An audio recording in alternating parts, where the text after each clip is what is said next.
these people just be dumb, bro. In no way am I, you know what I'm saying, excusing said behavior. You do what I'm saying. However, um, if you're gonna do it, bro, go all the way with it. Like, let's just be honest. Like, you kill somebody and then throw them in a local dumpster. Like, how stupid can you be, though? Like, that's just stupid. Like, I don't know. But 17-year-old killer leaves bodies. Oh, wow. In local dumpster. Police are at the Morning Tree Park apartment complex after reports of a dead body in the area. Lying next to the dumpster is a body with multiple stab wounds so brutally beaten that it's nearly unrecognizable. You have a good face shot of the guy? Not a good face shot because it's like That's why I was associated. Officers immediately suspected that one of the tenants in the complex was the killer, but they would be horribly wrong. There was like blood all over the ground by the dumpster, and that his head looked like a smashed watermelon. Beat the out of him and then stabbed him in the butt. That's when he started getting him. He hit him a couple of times and then stomped him a couple of times. A violent, unpredictable teen killer was on the loose, and police needed to find him before he murders again. Step out of the apartment now. You are surrounded. Doors open. Police department! In the early morning of July 30th, 2023, Lakewood police received a call from the Morning Tree Park apartment complex. The caller reported finding something next to a dumpster, describing it as gruesome. Officers were quickly dispatched to investigate. So who was the one that saw him? Who called? You did, sir? Me. So what happened? What did you see? Like, how did this all... Okay, me and her, was kind of like dumpster digging, right? And I see this red stuff, you know, we can have the dumpster. So I went in there, and I see his body in there. While dumpster diving, Ted had come across blood leaking out from under the dumpster. When he looked inside, he found an elderly man lying lifeless, bloodied and beaten until his face was no longer recognizable. Officers now needed to identify both the victim and the person responsible. Fortunately, there was someone at the complex who could help them with the former. So, I see his blood. yeah, so I'm just trying to figure out if you might... Sounds like that he's one of your residents. I can look. This is Ryan, the apartment complex manager, and he's going to be vital in finding out who the victim actually is. Because we don't have him ID, right? No, we don't. Okay, so let's... Oh, that's not right there. For now. So do we recognize this guy? Obviously, it's not the best picture, but... We think you know who he is? Possibly. If I can see the picture, it'd be better to identify now. How about you just give me the name, I can bring up DOL. He wouldn't be in there. What's that? He wouldn't be in there. Well, I'm sure he'll have some kind of ID. No, You don't think so? absolutely not. Never? No. Okay. He was a really nice guy, actually, though. I mean, I had a relationship with him, you know, like friend-wise. He don't even trust like anybody with like social security cards or anything. He won't sign a lease. So he'd probably be about 63, 65, somewhere in there. He's partially African American, but he's really light skinned. Skinny, tall. Yes. Skinny. Yeah. Yeah, that could be Leonard. What's his last name? And we're working on that right now. Well, they're turning their computers on right now, right? You want to come with me? I can just give you a key. I'll give you a ride over there and ride back if you want. No. We'll drive over there to go check on him. But yeah, but she's still trying to pull the data. Yeah, but I can pull a key for you and she'll get that. Yeah, we'll go check on him. So right. A9, I will meet you over there. I'll meet you. Yeah. The officers finally had a name, Leonard, but that doesn't solve their biggest problem. According to the manager, Leonard suffered from extreme paranoia and refused to have any form of identification associated with the government. Without proper identification, the investigation would soon become a lot more challenging. Still, officers would search their system, hoping something might come up. Find it. I found a couple. I just have to start running them for... Any DOL or prior bookings or anything? There's bookings. Yeah, That's 2019. Okay, now he's dealing with crap too. Okay, we're gonna go to A9 and see if this guy's there. Okay.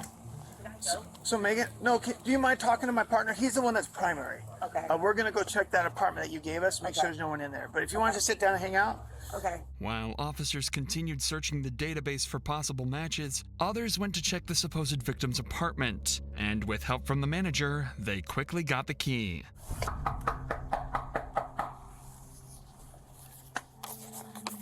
Leonard, Lakewood Police, we just need to know that you're okay. If you want to, we'll just announce for Leonard. Yep.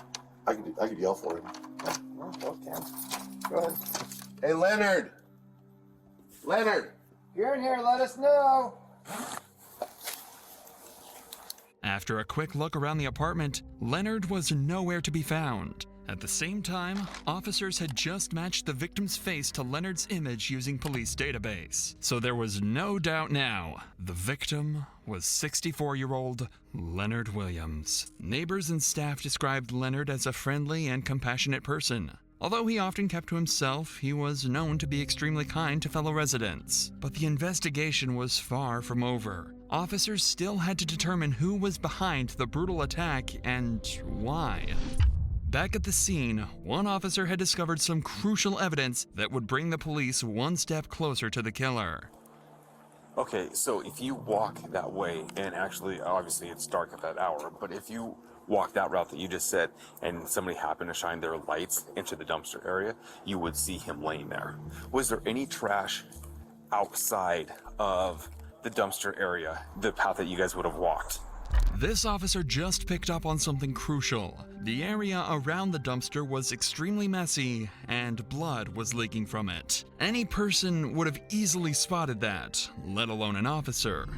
Turns out, just 12 hours earlier, police had been dispatched to that same apartment complex on a noise disturbance complaint. The call was made around 8 p.m., and the responding officer's dashcam shows him returning to his vehicle by walking through the side path, the exact one that leads up to the dumpster where Leonard was found. The officer didn't notice any leaking blood or hear suspicious commotion, which means that whatever had occurred had happened after the officer left. From this, the timeline of the murder was vastly narrowed. But more importantly, the disturbance call that the officer responded to had been made about a group of teenagers from the apartment complex unit J54. According to the manager, this group was well known for partying several days of the week and not paying their rent on time. However, little did they know that the police would catch on to what they were doing at last night's party and why there was a dead body just a few feet away from their apartment. As this was the only lead that police had, a search warrant for Unit J54 was issued, and officers quickly arrived at the residence looking for any signs of foul play. Get the manager in the Oh, there we go. Hey, Brittany, Lakewood Police. Anybody else inside here but yet? Okay, come on, let's get over here for a second, okay? Who's all in here with you? Just me and two people. Where are they at? I don't really know. What are their names? Jaden. Jaden and who? Jaden and Ty. Jaden and Ty, come on out. Come on out. Ty, come on out, Lakewood Police. Where's he at? It was to the corner store.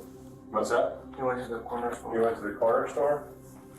When officers arrived, Alina and Jaden were found inside the apartment. One of the teens, named Ty, seemed to have fled when officers arrived and was nowhere to be found in the unit. His friends claimed he went to the corner store to buy some snacks, but officers would soon discover that was a complete lie. For now, though, officers decided to interview the group, unaware one of them was about to confess to the gruesome details of Leonard's murder.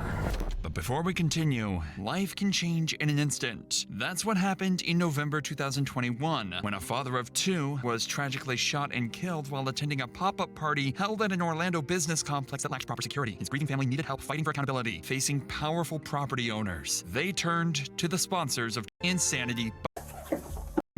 Suspecting they were about to let's get back to the investigation. Officers were about to interview the teens who remained in the apartment, suspecting they know more than they've let on. Okay. Not here? Yep. Do you know why we're here? Yeah. Well, you're not. So I'm like a make it clear to you, you're not in trouble right now, but you're a witness to something, and so we need to talk about that, okay? I wasn't. I got video. You can say I was a witness, and I understand, but when I heard what he did, I did not walk down the stairs for a reason. What did you hear that he did? I heard that he beat up this dude for really no reason. He said that the homeless guy stepped to him, or the homeless guy asked for a cigarette or shit. How well do you know him? Chubbs? Yeah. I've known him for like a month. So, did you know what happened here the other night? Yeah, what happened? Tell me a little bit about it. Chubbs had a little incident. I can't. You gotta. Chubbs had a little incident. Yeah, what was Chubb's incident? By the garbage can. Yeah. You don't know? Well, I know what happened already, okay?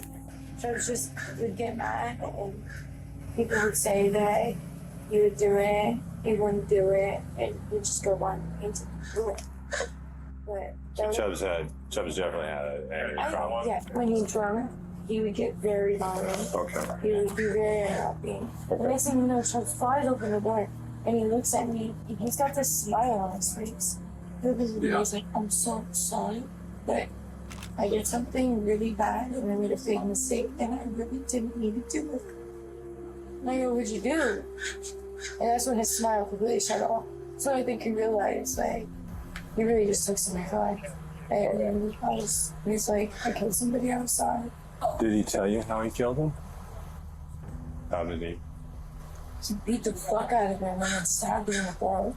This guy is laying down on the side of his face, like against this way. Mm-hmm. All you see is him, Chubbs is like down on the ground recording him, and then just starts kicking him like it's a joke.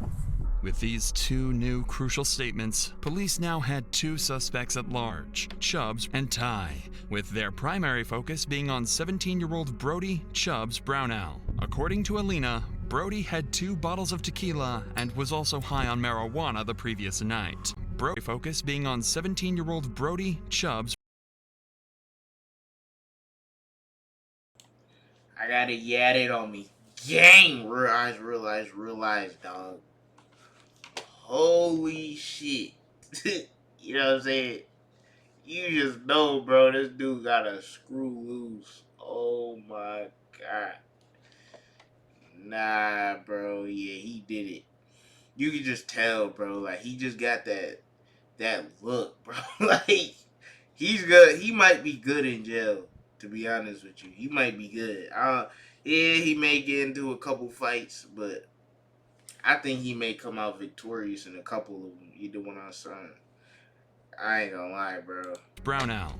According to Alina, Brody had 2 bottles of tequila and was also high on marijuana the previous night. To make matters worse, he had a reputation for getting violent when drunk. At some point, he briefly stepped outside the apartment and happened to cross paths with Leonard in the parking lot. Leonard may have confronted him about the loud music, or, given his paranoia, he might have simply been talking to himself. Either way, Brody likely saw him as an easy target, and Leonard became the victim of his violent outburst. Alina was also the first to mention something even more disturbing.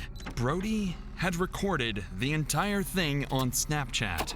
He filmed himself beating and stabbing Leonard to death, then sent the video to friends at the party. With Brody as their prime suspect, officers remained on high alert, going so far as to request air support and search for him. In the meantime, police were notified about a male who was running around the Morning Tree complex. He was identified to be Trey Crystal, or Ty, the one who fled from Alina's apartment when the officers had arrived with the search warrant. Shortly after confirming his identity, he agreed to speak with detectives. Detectives needed to determine whether Ty had played any role in the murder, and if he knew where Brody was hiding. Just tell me a story. Just take me from the beginning to the end. What happened that night? Yeah, he ended up really drunk, and then he was like trying to fight everyone at the party, but no one would fight him because either they would win and then he was like backing down or stuff like that. Okay. So he couldn't fight anyone there, and so he went outside all mad. And then like there was this homeless dude or whoever it was walking by, and then he was like, "Oh, keep stepping, keep walking." And then the homeless dude was like, "All right," and then he was like just walking away. And Chubbs just started getting mad and then just like ran up on him and punched him. And then he just started stomping on him. After a minute or two, he went up inside and then he like grabbed the knife and everyone was trying to stop him, but like he was kind of scary with the knife because he was really drunk. According to Ty, he fled the apartment out of fear. Although Ty's statement aligned with those of other witnesses, police couldn't definitively rule him out due to his suspicious behavior.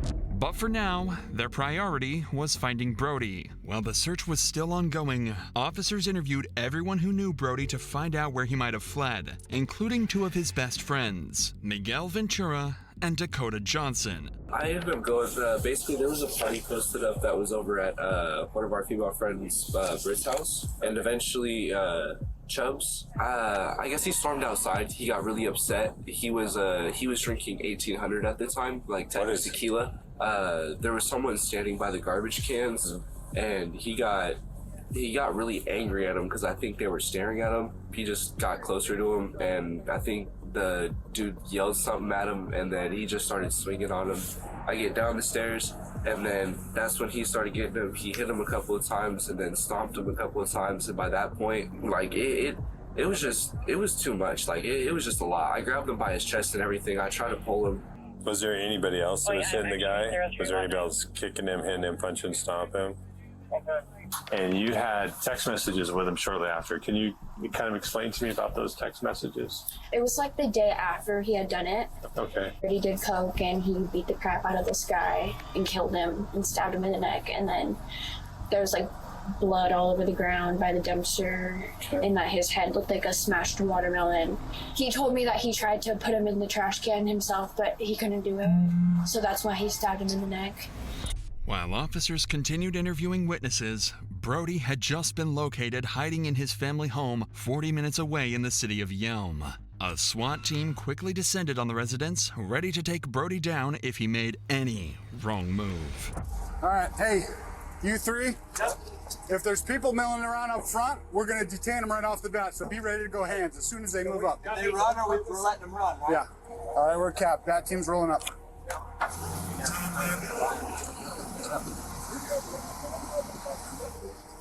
Male in the stairwell.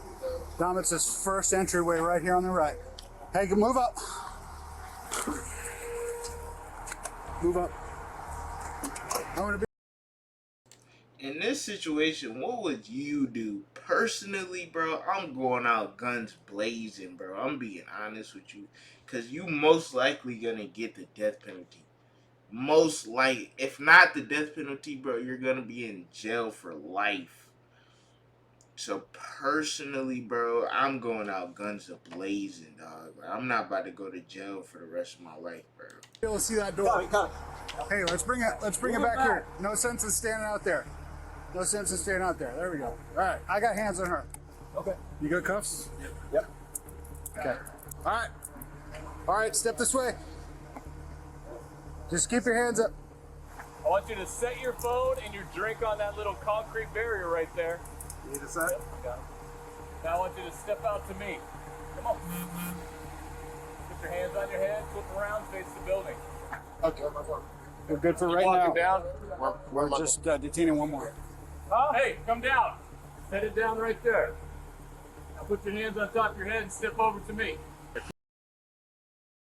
This is also an example of why you should be careful about the people you hang out with, bro. Like, people get you into situations like this. Like, trying to be all cool. You probably go to these parties. These probably the parties that everybody trying to go to. And this is what happens. Be careful, bro. You keep your cooperation. I don't know what's going on. I'm like, what the hell? Brian and Jeff, the first two to come out, were Brody's friends, staying in the apartment with him. The two claimed they didn't have any knowledge of what was going on or why Brody was being arrested. The next one to come out was their primary target, Brody himself. Remember, I took a steady cab. You guys can even hang here. We're just going to send an entry team out. Just want eyes on them. Okay. Hey, Jay, just for your knowledge, cell phone and Sprite belong to white t-shirt. Cell phone and what he was holding, black t-shirt. Okay. All right. Good? Kevin, what we got? Brian, Casas, Mike, and I are gonna move up. You guys hold the windows. Hey, that's primary on Yep. there. Primary right there. All right, black shirt. Start walking this way. Start walking this way. Keep walking, keep walking, keep walking. Come here. Walk to me. Face the building. Put your hands on your head. All right, primary's in custody. Brody was finally escorted from the house and delivered into the hands of justice. He was charged with assault and homicide in the first degree. He had originally pled not guilty, receiving a bail of $1.5 million. Neither Ty nor anyone else at the party was charged, as the Snapchat video clearly shows that Brody acted alone, consistent with witness statements. Although the exact motive for the murder remains unclear, Brody's extreme intoxication and well-documented issues with aggression led to the tragic death of a kind and gentle person. Following his initial hearing, Brody returned to court and changed his plea to guilty. He received the maximum sentence of 25 years in prison. What? 25 years, bro? Bro, there's no way, bro. I'm being honest with you. You should have gave him the book. And from the look of it, I thought he had that build of that football player, whatever his name is. Man, I would have beat the brakes off of that dude. You know what I'm saying? Like, I thought he was built like that Hernandez dude, but not at all. Not at all. That's who he kind of remind me of. He do got that look, like that just ready to just crash about anything type of look. You know what I'm saying? Looking for any reason to get tested like he did. You know what I'm saying? He got tested, quote unquote. And you see the result. He slaughtered a brother. You know what I'm saying? Crazy dude, man. But that's about it.